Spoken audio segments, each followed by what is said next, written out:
You're standing at the open fridge, a carton in your hand, squinting at a little date stamped on the side, and you honestly can't tell anymore whether those eggs are still good or about to turn on you. So you do what most of us do. You bin them. Just to be safe. Here's what I want you to hear first. That date on the carton is one of the most misleading numbers in your whole kitchen, and there's a 10-second test that costs you nothing, which tells you the truth every single time. There's also a method, worth about $1, that Australian countrywomen use to keep eggs fresh for up to 9 months without a fridge. This isn't a fad. This is old bush knowledge, the kind kept alive in farmhouse kitchens and handwritten recipe books long before any supermarket told us when to throw food away. And by the end of this, I'm going to open up something I found buried in a Country Women's Association handbook, a single line most people walk straight past, that changes how you'll look at every egg you ever buy again. I'll tell you now, this works whether you've got a big property with chooks out the back or a small unit with a bar fridge in the corner. You don't need land. You don't need money. You just need to know what almost everybody forgot. I remember the exact moment it hit me. I was standing in an old weatherboard kitchen out past Bathurst, watching a woman well into her 80s pull an egg out of a bucket of cloudy water in her pantry. An egg she told me she'd put down 4 months earlier, and she cracked it into the pan like it was laid that morning. I thought she was pulling my leg. I was wrong. And that afternoon changed the way I think about food that lasts. For most of my life I did it the expensive way. I trusted the stamp. If the date had passed, out it went, and I felt responsible for doing it. I must have thrown away hundreds of dollars of perfectly good food over the years, because a printed number told me to. And the maddening part is that the people who came before us would have shaken their heads at the waste. So let me walk you out of this the same way I got walked out of it. Slowly, one piece at a time. Let's start with the test. The free one. Fill a tall glass or a bowl with cold water. Take your egg and lower it in. Now watch what it does. If the egg sinks and lies flat on its side at the bottom, it's beautifully fresh. If it sinks but stands up on one end, like it's trying to point at the ceiling, it's older but still perfectly good to eat. Cook it that day. And if it floats up and bobs on the surface, that egg is done. Don't crack it near your good pan. Now here's the part nobody explains, and once you understand it, you'll never forget it. An eggshell isn't solid. It's covered in thousands of tiny pores, more than 7,000 of them on a single shell. Through those little holes, over days and weeks, moisture slowly evaporates out, and air slowly creeps in. Inside every egg is a small air pocket, and as the egg ages, that pocket grows bigger and bigger as the contents shrink. A fresh egg has almost no air, so it's heavy and it sinks flat. An old egg is full of air, so it rides up like a cork. That's it. That's the whole secret behind the test. You're not guessing, you're measuring how much air has snuck in through the shell. It's simple physics you can run on your kitchen bench in 10 seconds, and it's more honest than anything printed on the box. I did this the first time with a carton I'd already decided was rubbish. Every single egg sank and lay flat. Every one. They were fine. I'd been about to throw good food in the bin on the word of a stamp. But here's what started to nag at me. If a bowl of water can tell me the truth this easily, why don't we all know this? Why did my mother know it and I didn't? Something got lost between her kitchen and mine, and I wanted to know what. Because that's where this stops being a handy trick and starts being a bit of a mystery. Let me ask you something. Have you ever wondered why eggs in Australia have to live in the fridge, but you've seen photos of shops in Europe where they sit out on a shelf at room temperature, right next to the bread, and nobody drops dead? That difference is the thread I pulled, and it unraveled the whole thing. When a hen lays an egg, the shell comes coated in a thin, invisible layer. The old people called it the bloom. Scientists call it the cuticle. It's a natural seal, laid down by the hen in the last moments before the egg is laid, and it plugs up those thousands of little pores like a coat of varnish. That bloom is the egg's own defense. It keeps moisture in, and it keeps bacteria out. Nature spent millions of years perfecting it. An egg with its bloom still on it does not need a fridge. It will happily sit in a cool pantry for weeks, sometimes longer, because it's still sealed the way the hen sealed it. So what happened? In Australia, and in America too, the standard became to wash the eggs before they reach you. They're run through a warm wash to clean the shells, and it looks lovely, it looks spotless, but that wash strips off the bloom, every bit of it. And the moment that natural seal is gone, the egg is defenseless. Now those 7,000 pores are wide open. Bacteria can get in, moisture rushes out, and the egg has to be kept cold from that point until it reaches your pan, or it'll spoil fast. We were sold spotless. What we actually bought was fragile. In much of Europe, they don't wash the eggs. They leave the bloom on. That's why those eggs can sit on a shelf. Same egg, same hen, completely different rules, all because of one invisible layer we decided looked untidy and washed away. Now I want you to sit with the cost of that for a second, because this is where it stopped being interesting and started making me a bit cross. We stripped the natural protection off the egg. Then, because we've stripped it, we have to refrigerate it the whole way, farm to truck to shop to your car to your kitchen. Then, because a washed egg genuinely doesn't last as long, a short date gets stamped on the carton, and you, standing at your fridge, read that short date and throw away food that in another country would still be sitting happily on a shelf. Every step of that cost somebody money. The cold storage, the transport, the waste, and a fair whack of that cost lands on you, twice, once when you pay for it and again when you bin it early.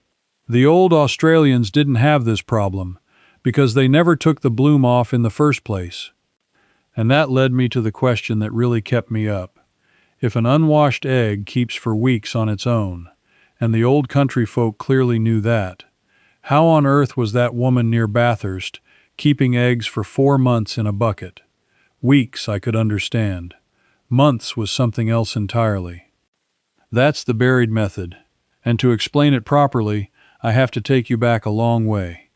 Before every farmhouse had a reliable fridge, and I mean well into living memory for some of you watching. Keeping eggs through the winter was a serious business. Hens lay plenty in the warm months and almost nothing in the cold, dark ones. So a family that wanted eggs for baking in July had to catch them in the spring and make them last. Buying a carton in winter simply wasn't an option for a lot of rural households. So they preserved them, and they got very, very good at it. I went looking through the old records for this, and it's all there in black and white if you know where to look. Australian country newspapers from the late 1800s are full of it. There are columns from the 1890s in papers that served farming districts, giving housewives detailed instructions on how to put down eggs for the winter. This was ordinary, everyday knowledge. It was as normal as knowing how to bake bread. The most common method had a wonderful old name. They called it water glass. Water glass is a solution of something called sodium silicate. Now don't let the sciencey name put you off, because this was sold in every produce store and chemist for pennies, and country women used it without a second thought. You mixed it with water, you got a slippery, slightly cloudy liquid, and you lowered your fresh, unwashed eggs into it in a crock or a bucket. The solution sealed up every pore in the shell, doing artificially what the bloom did naturally, only better. And it kept the eggs fresh for months. 6 months, 9 months, right through the cold season and out the other side. That cloudy bucket in the Bathurst pantry, water glass. She was doing exactly what her mother and her grandmother did. She never stopped. But water glass was only half of it. Because not every household could get it or wanted to buy it, there was an even older, even cheaper method, and this one is where the whole thing comes together. This is the one I really want you to have. Before I open that up, though, I need to talk to you directly, because I know some of you are thinking this isn't for you. Maybe you're in a flat. Maybe you're in a townhouse with a courtyard the size of a beach towel. Maybe you're 70-odd, living on your own in a place with a small kitchen and a small fridge, and you're thinking, that's lovely for a woman on a farm with buckets and a pantry, but I buy a half dozen at the shop and that's my lot. This part is for you especially. Stay with me, because everything I've told you works inside the home you're already living in, today, with nothing you don't already own. Here's the first thing. That water glass test I showed you, the glass of cold water, you can do that right now with the eggs in your fridge. It costs nothing. It takes 10 seconds. And it means you will never again throw away a good egg because a date told you to, and you'll never again risk a bad one because you weren't sure. That alone, over a year, is real money back in your pocket and real waste out of your bin. Here's the second thing, and this one surprised me most. The way you store your eggs in your own fridge changes how long they last, and almost everybody does it wrong. Most of us buy the eggs, open the carton, and load them into that molded egg tray in the fridge door. It seems sensible. It's what the fridge was built for. It's also the worst spot in the whole fridge. The door is the warmest part, and it swings open and shut a dozen times a day, so your eggs cop a little wave of warm air every time you reach for the milk. Warmth and temperature swings are exactly what age an egg fastest. So do this instead. Leave the eggs in their original carton, the cardboard or the pulp one, and put the whole carton on a shelf in the middle or the back of the fridge, where it's coldest and steadiest. The carton shields them from picking up odors and from the light, and the stable cold keeps that air pocket from growing. That one change, moving the carton off the door and onto the shelf, can add a couple of weeks of good eating to every carton you buy. No gadget, no cost, just knowing. Think about how many times you've stood at that open fridge, holding a carton, certain the food was ruined just because a stamp said so, and tipped it into the bin feeling guilty about the waste. That guilt and that quiet drain on your grocery money is exactly what my collection puts an end to for good. In Aussie Basics, you get the full pantry setup that stops eggs and food spoiling before you use them, so you never bin groceries in shame again, plus the old Coolguardy safe way to keep milk, butter, meat, and eggs fresh with little or no power. Deep Thrift hands you the proper preserving methods, water glassing, salting, and dry store, that need no freezer and no fancy gear, so a glut of eggs and vegetables never rots on you. And here's your free test. Tonight, right now, before you buy a thing, take one egg from your fridge, drop it in a tall glass of cold water, and watch whether it lies flat, stands up, or floats, and you'll know in 10 seconds you never needed that printed date at all. The fastest way to get the books is to scan the QR code right there on your screen, or go to the link in the description, or the pinned comment. And there's no rush on the calendar here, because that fridge is drawing power and that food is aging whether you act today or next month. So the sooner you know these methods, the sooner it stops costing you. Now, there's one more old trick for your own fridge, the one that ties you straight back to the country women, so let me give it to you. Reintro. And here's the third thing, the one that ties you straight back to the old knowledge. And here's the third thing, the one that ties you straight back to the old knowledge. When you put those eggs away, store them pointy end down, fat end up.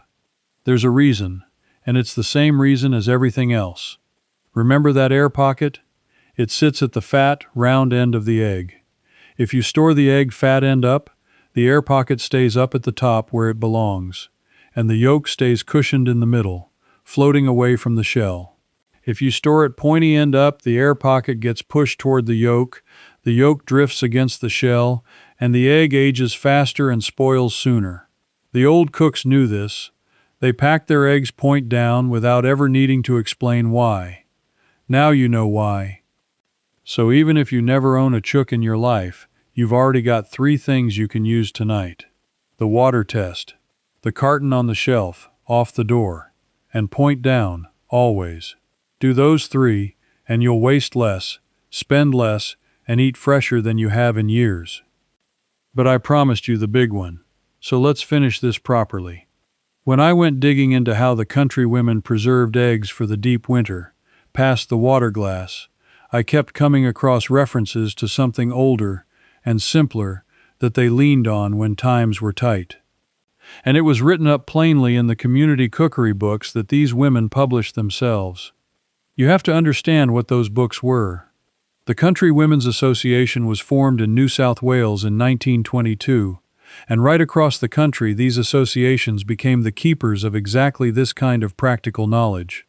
Their cookery and household books, the ones sold at country shows and church fetes for a few pennies to raise funds, weren't just recipes. They were survival manuals, preserving, mending, curing, storing, everything a rural home needed, written by the women who actually did it, tested over generations, no theory, just what worked. And in among those pages, in the section on keeping eggs, there it was. A method so simple and so cheap that it had almost no reason to survive into the age of the supermarket, which is probably exactly why it didn't. Lime. Ordinary slaked lime, the same white powder used in whitewash and in the garden, the kind you can still buy today for about $1 a bag at any produce or hardware store. Here's what they did, and here's what you can do this very weekend. You take slaked lime, sometimes called pickling lime, and you dissolve it in water to make what the old books called lime water. The rough measure the country women used was about a handful of lime, near enough to a heaped tablespoon or two, to every liter or so of water, sometimes with a good pinch of salt added in. You stir it and let it settle. The lime makes the water strongly alkaline, and that's the whole trick. Then you take your eggs, and this is the one rule you cannot break. They must be fresh and completely unwashed, with the bloom still on. Eggs straight from a farm gate, from a neighbor's chooks, from a market stall that sells them unwashed. You gently lower those eggs into the lime water in a crock, a bucket, a big glass jar, anything that isn't metal, until they're fully covered by an inch or two of liquid. Then you put a lid or a cloth over the top, tuck it away somewhere cool and dark, and you leave it. And here's what happens down in that bucket. The alkaline lime water seals the shell, plugging every pore even tighter than the bloom did, so no air gets in and no moisture gets out. At the same time, the lime makes the whole environment so alkaline that bacteria simply cannot grow. It's not doing one thing, it's doing both, sealing and protecting at once. The result, written down in those handbooks and backed up by every old-timer who ever did it, is eggs that stay good for 8 to 9 months. Eggs you put down in the spring, still fresh and fit for baking and boiling deep into the following winter, from $1's worth of white powder and a bucket of water. Just picture what that meant to a family 100 years ago, and picture what it could mean to you now. A dozen eggs on special. 2 dozen, down they go into the bucket, and there they wait, fresh, for the better part of a year. No fridge space taken, no power used, no waste. That's the $1 secret. That's what those country women quietly knew, while the rest of us learned to trust a printed date and a cold shelf. I stood in that Bathurst kitchen and watched a woman in her 80s do something her grandmother taught her. Something that should have been in every home in the country, and instead had been so thoroughly forgotten that I, a grown man who thought he knew his way around a kitchen, had never once heard of it. Not because it stopped working. It never stopped working. It just stopped being profitable for anyone to remind us. Because think it through. An egg you can keep for 9 months in a bucket in the corner is an egg you're not rushing back to the shop to replace. A test that costs nothing is a carton you're not throwing away and buying again. Every bit of this old knowledge does the same thing. It makes you need the system less. And knowledge that makes you need them less is knowledge that quietly disappears from the shelves, from the packaging, from the ads, until a whole generation grows up believing food safety comes from a stamp instead of from a bowl of water and their own 2 eyes. I don't think anybody sat in a room and banned it. It's simpler and sadder than that. It just wasn't worth anyone's money to keep telling you.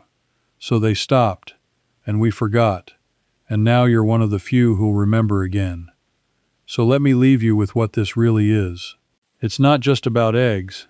It's about taking back the plain confidence our grandparents had. The confidence to look at a piece of food and know for yourself whether it's good, instead of standing at the fridge afraid of a number someone printed to suit themselves.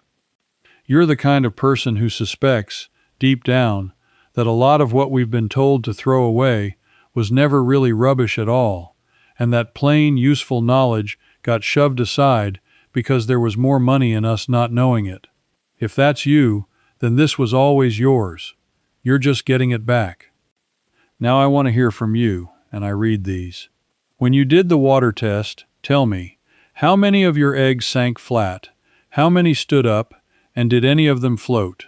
And tell me where in the country you're watching from, because I want to know which parts of Australia still remember the bucket in the pantry, and which parts, like me, had it clean forgotten. If you want more of this, the old know-how the supermarkets and the power companies were happy to let us lose, come along with me, because we're recovering it one piece at a time, and there's a movement of us now doing exactly that. Next time I'm opening up something I found in an old settler's manual about keeping butter and milk fresh for a fortnight in the middle of summer with no fridge at all, using nothing but a clay pot, a wet cloth, and a shaded windowsill. Once you see how that one works, you'll wonder, like I did, how we ever let ourselves forget it. Before you go, here's where this goes next. Inside my membership, I walk you through the full water glassing method, step by step, the way that woman past Bathurst did it. Better yet, you can ask me your own question, and a real person, me, answers you myself. You won't be doing it alone here in the Bush Wisdom Circle. Just point your phone's camera at the code on screen, and you can cancel anytime, no risk.